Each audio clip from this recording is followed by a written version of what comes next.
স্বাগতম, শুভেচ্ছা স্বাগতম, ভোট দেব কিসে? আগামী 12 তারিখ পর্যন্ত সালাম পিন্টু মহোদয়কে ভয়পুর গোপালপুরের মানুষ তাকে অফুরন্ত সমর্থনের মাধ্যমে এবং 90-95% ভোটের মাধ্যমে তাকে জয়যুক্ত করবে। জিয়া রহমানের আদর্শ বাস্তবায়নের স্বার্থে তারেক জিয়ার আদর্শ আমাদের সালাম পিন্টুকে তাহলে শীষ প্রতীকে ভোট দিবেন। ভূঁইয়াপুরে বিএনপির নির্বাচনী প্রচারণা। এবং ধানের শীষের মিটিংকে সফল করব। সালাম পিন্টুর পক্ষে যুবদলের ভোট প্রার্থনা। বিশেষ প্রতিনিধির দেওয়া তথ্য চিত্র বিস্তারিত দেখুন।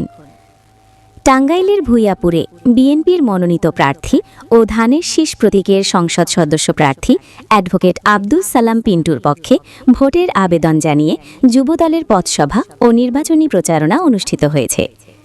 সোমবার 2 ফেব্রুয়ারি বিকেলে উপজেলার অলওয়া ইউনিয়ন যুবদলের আয়োজনে নলোয়া বটতলা বাজারে এই প্রচারাভিযান ও পথসভা অনুষ্ঠিত হয়। সাবেক কেন্দ্রীয় ছাত্রদলের সহসভাপতি ও যুব সমন্বয় কমিটির ভূঁইয়াপুর গোপালপুরের দায়িত্বপ্রাপ্ত সুরুজ মণ্ডলের নেতৃত্বে এই কর্মসূচি পালন করা হয়। অনুষ্ঠানে বক্তারা বিএনপির প্রার্থী অ্যাডভোকেট আব্দুস সালাম পিন্টুর উন্নয়নমুখী ভীষণ ও গণমুখী কর্মসূচি তুলে ধরে তার পক্ষে সকলের ভোট দেওয়ার জন্য নেতাকর্মী ও এলাকাবাসীর কাছে জোরালো আবেদন জানান। এ সময় পথসভা ও প্রচারণায় উপস্থিত ছিলেন ভূঁইয়াপুর থানা যুবদলের আহ্বায়ক খন্দকার জুলহাস আলম, সিনিয়র যুগ্ম আহ্বায়ক আলিম চকদার, যুগ্ম আহ্বায়ক রজ্জু মণ্ডল, পৌর বিএনপির যুগ্ম সাধারণ সম্পাদক মফিজউদ্দিন আকন্দ, জুলাই যোদ্ধা ও যুবনেতা মোহাম্মদ হাসান আলী, অলওয়া ইউনিয়ন যুবদলের আহ্বায়ক জাহাঙ্গীর আলম খোকন, যুগ্ম আহ্বায়ক ইকবাল হোসেন, আন আমিন মাসুম প্রমুখ। বক্তাদের বক্তব্যে ভূঁইয়াপুর থানা যুবদলের আহ্বায়ক খন্দকার জুলহাস আলম বলেন, আব্দুস সালাম পিন্টু জনগণের বিশ্বস্ত কণ্ঠস্বর। তার উন্নয়নমুখী পরিকল্পনা বাস্তবায়নে তাকে বিজয়ী করতে হবে। সাবেক কেন্দ্রীয় ছাত্রদলের সহসভাপতি সুরুজ মণ্ডল বলেন, এবারে নির্বাচন হল গণতন্ত্র ও উন্নয়নের সংগ্রাম। সালাম পিন্টুর হাতকে শক্তিশালী করতে সবাইকে ধানের শীষে ভোট দিতে হবে।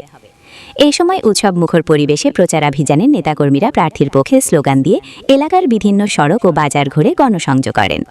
সেই প্রিয় নেতা আব্দুস সালাম পিন্টু আজকে আমাদের ভয়পুর গোপালপুরের মনোনয়ন দিয়েছেন ধানের শীষের প্রতীকে।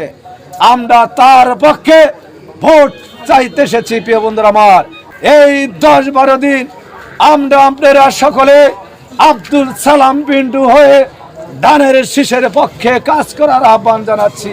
আমাদের সার্বভৌমত্ব রক্ষার স্বার্থে আমাদের শহীদ প্রেসিডেন্ট জিয়া রহমানের আদর্শ বাস্তবায়নের স্বার্থে তারেক জিয়ার আদর্শ আমাদের সালাম পিন্টুকে তাহলে শীষ প্রতীকে ভোট দিবেন।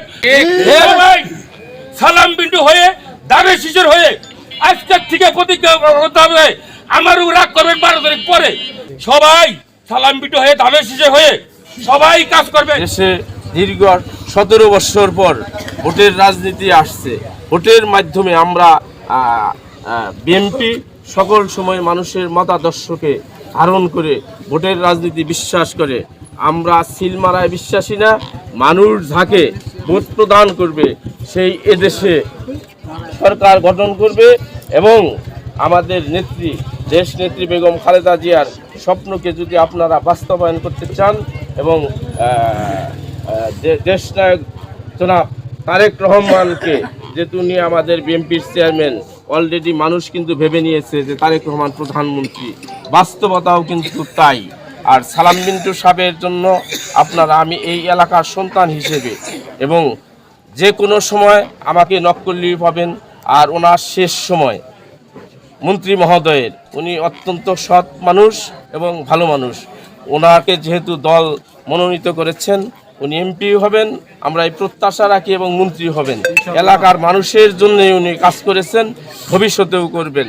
এবং যে কয়েকদিন সময় আছে সকল মতভেদ, কে আপনাকে ডাকলো কে ডাকলো না, কে আপনাকে মূল্যায়ন করলো না 17 বছর আপনারা যেভাবে নিজ দায়িত্বে দলকে বাঁচায় রাখছেন, অক্সিজেন দিয়ে রাখছেন, আগামী 12 তারিখ পর্যন্ত সালাম পিন্টু মহোদয়কে ভয়পুর গোপালপুরের মানুষ তাকে অফুরন্ত সমর্থনের মাধ্যমে এবং 90-95% ভোটের মাধ্যমে তাকে জয়যুক্ত করবে। এই প্রত্যাশা আমি রাখছি। সকল দলমত নির্বিশেষে সকল ধর্মীয় লোকজন অ্যাডভোকেট আব্দুস সালাম পিন্টু সাহেবকে ধানের শীষে ভোট প্রয়োগ করবে এবং সংসদে পাঠাবেন। আমি আরেকটা কথা বলতে চাই, আমাদের নেতা, আমার রাজনীতিক অভিভাবক সুলতান সালাউদ্দিন টুকু ভাই, উনি আমাদের ভপুর গোপালপুরেরই সন্তান। জাতীয় পর্যায়ের নেতা হইলে সে যে কোনো জায়গায় থেকে নির্বাচন করতে পারে। আর আমরা দেখা গেছে আমাদের আত্মীয় স্বজন অনেক আছে টাঙ্গাইলে, ওইখানে অবস্থান করে, যেহেতু আমাদেরই লোক, উনি ধানের শীষের লোক, কাজেই যার যার অবস্থান থেকে ওনার জন্য ধানের শীষের পক্ষে কাজ করবেন, যাতে টুকু ভাইয়ে জয়যুক্ত হতে পারে। এবং সালাম মিন্টু মহোদয়ের জন্য আপনারা সর্বোচ্চটুক করতেছেন এবং 12 তারিখকে সকাল থেকে শুরু করে কেন্দ্রে ভোট গোনা না হওয়া পর্যন্ত আপনারা অবস্থান করবেন।